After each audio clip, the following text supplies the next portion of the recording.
Bom dia meus amores, tudo bem com vocês? Espero que sim, eu também estou bem. Vamos começar nossa manhã e nosso dia. Hoje nós vamos encerrar o capítulo 11, Evangelho de Marcos, dos versículos 15 a 33. Jesus no templo, a lição da figura, a autoridade de Jesus. Após entrar em Jerusalém, Jesus dirige-se ao templo e encontra um ambiente muito diferente daquele que deveria ser um lugar de oração e comunhão com Deus. Com firmeza, ele purifica o templo e ensina sobre a verdadeira fé. Em seguida, os discípulos observam a figura seca e recebem uma importante lição sobre confiança, oração e perdão. Por fim, os líderes religiosos questionam a autoridade de Jesus, revelando a dificuldade de reconhecer a ação de Deus. Oremos. Pai amado, abre os nossos olhos e o nosso coração para compreender a Tua palavra, que possamos permitir que Jesus transforme aquilo que precisa ser renovado dentro de nós e nos ensine a viver uma fé sincera e verdadeira. Em nome de Jesus. Amém. Amém, meus amores? Vamos para a nossa leitura. Jesus no templo. Mateus 21, 12 a 17, Lucas 19, 45 a 48 e João 2, 13 a 22. Versículo 15. E foram para Jerusalém. Quando Jesus entrou no templo, começou a expulsar os que ali vendiam e compravam. Derrubou as mesas dos cambistas e as cadeiras dos que vendiam pombas. Versículo 16. E não permitia que alguém atravessasse o templo carregando algum objeto. Versículo 17. Também os ensinava e dizia: Não é isso que está escrito. A minha casa será chamada casa de oração para todas as nações. Isso também se encontra em Isaías 56, 7. Mas vocês fizeram dela um covil de salteadores. Também está em Jeremias 7:11. Versículo 18. E os principais sacerdotes e escribas ouviram isso e procuravam uma maneira de matar Jesus, pois o temiam, porque toda a multidão se maravilhava de sua doutrina. Isso também está em Marcos 3:6. Versículo 19. Em vindo à tarde, Jesus e os discípulos saíram da cidade. A lição da figueira, Mateus 21, 20 a 22. Versículo 20. E passando eles pela manhã, viram que a figueira estava seca desde a raiz. Versículo 21. Então Pedro lembrou-se e falou: Mestre, eis que a figueira que o Senhor amaldiçoou ficou seca.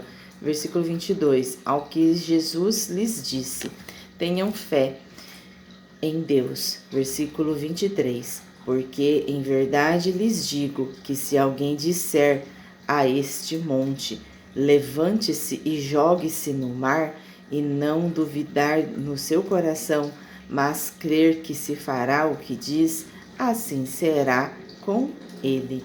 Isso também está em Mateus 17, 20 e 1 Coríntios 13, 20. Versículo 24. Por isso digo a vocês que tudo que pedirem em oração, creiam que já o receberão, e assim será com vocês. Versículo 25.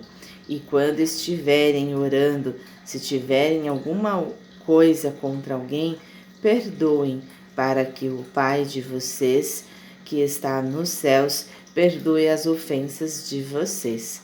Versículo 26. Mas, se vocês não perdoarem, também o Pai de vocês, que está nos céus, não perdoará as ofensas de vocês. Compare Mateus 6, 14 a 15. A autoridade de Jesus. Mateus 21, 23 a 20, Lucas 21 e Lucas 21 a 8. Versículo 27. Então regressaram para Jerusalém, e enquanto Jesus andava pelo templo, os principais sacerdotes, os escribas e os anciões vieram ao seu encontro. Versículo 28. E lhes perguntaram: Com que autoridade você faz essas coisas? Ou quem lhe deu esta autoridade para isto? Versículo 29. E Jesus respondeu: Eu vou fazer uma pergunta a vocês. Respondam, e eu lhes direi com que autoridade faço essas coisas. Versículo 30. O batismo de João era do céu ou dos homens? Respondam. Versículo 31. E eles discutiam entre si. Se dissermos do céu, ele dirá, então, por que não acreditaram nele? Versículo 32. Se porém dissermos dos homens, é de temer o povo, porque todos pensavam que João era realmente um profeta.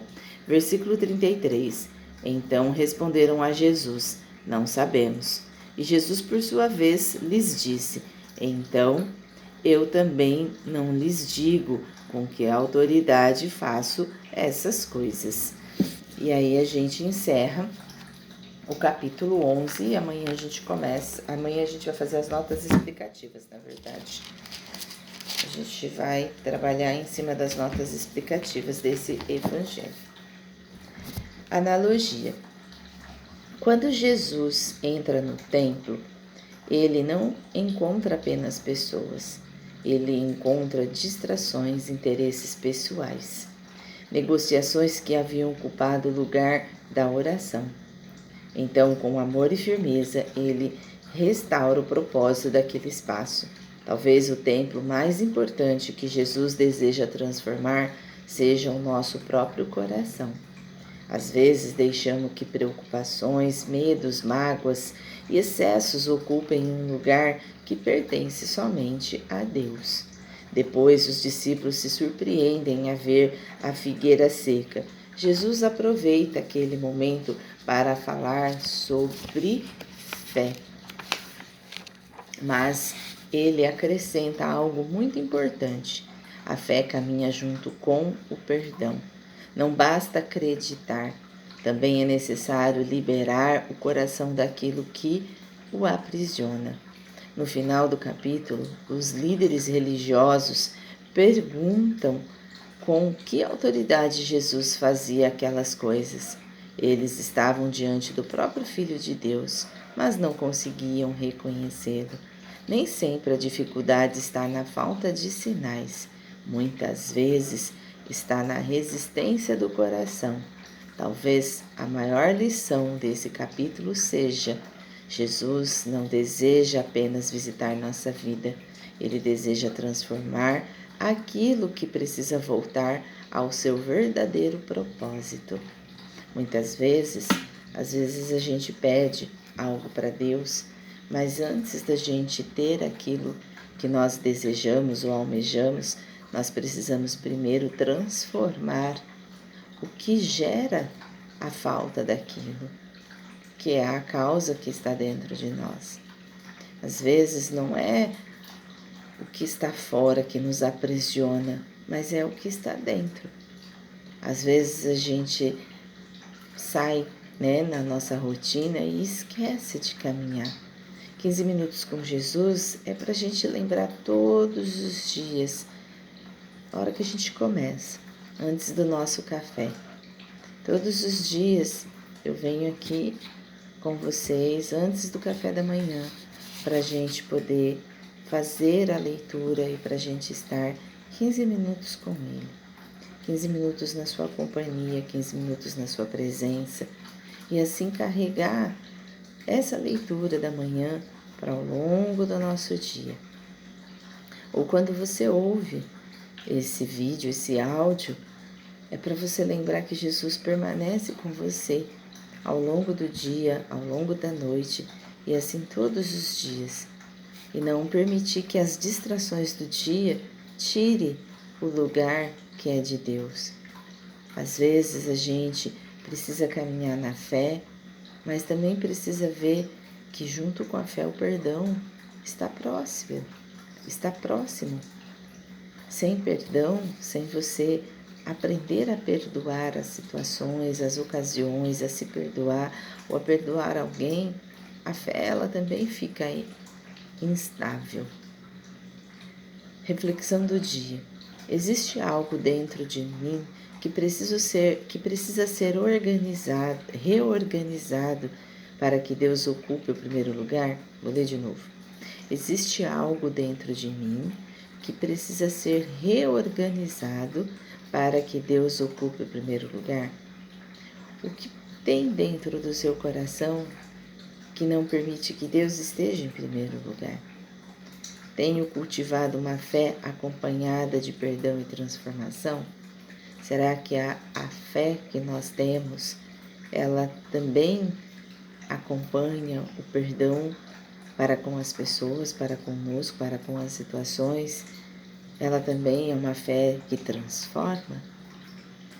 Desafio de Marcos. Hoje reserve alguns minutos para fazer uma oração sincera. Peça a Deus que revele áreas da sua vida que precisam ser renovadas e entregue a Ele qualquer sentimento que esteja ocupando espaço no seu coração.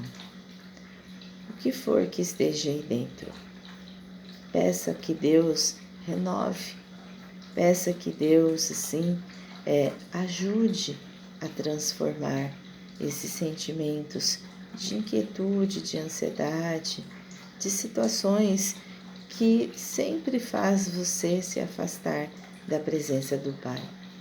Às vezes, numa dúvida, o Pai tem que estar presente para te auxiliar.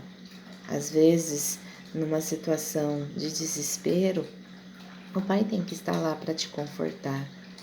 Às vezes, numa situação de indecisão, o Pai tem que estar lá para te direcionar. Ao longo do nosso dia, o Pai sempre está ali. Ontem eu falei para vocês de quando Deus me pediu para ajudar uma pessoa. Ele foi me direcionando, Ele me mostrou.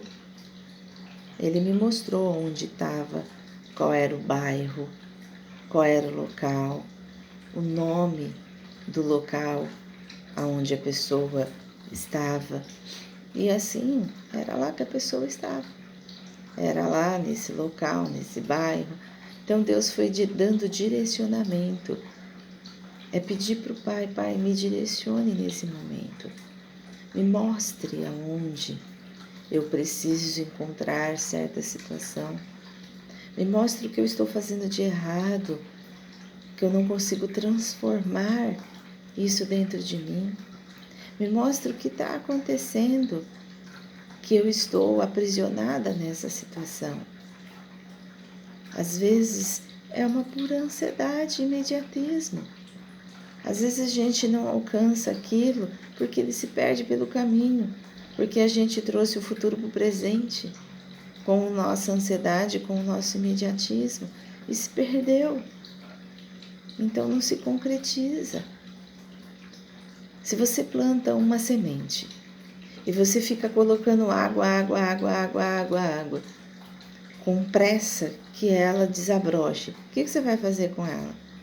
Você vai sufocar ela, você vai simplesmente afundar ela. Ela não vai conseguir ter o tempo, porque ela vai se perder no meio daquele excesso de água e não vai conseguir desabrochar. Então, às vezes as coisas na nossa vida funcionam assim.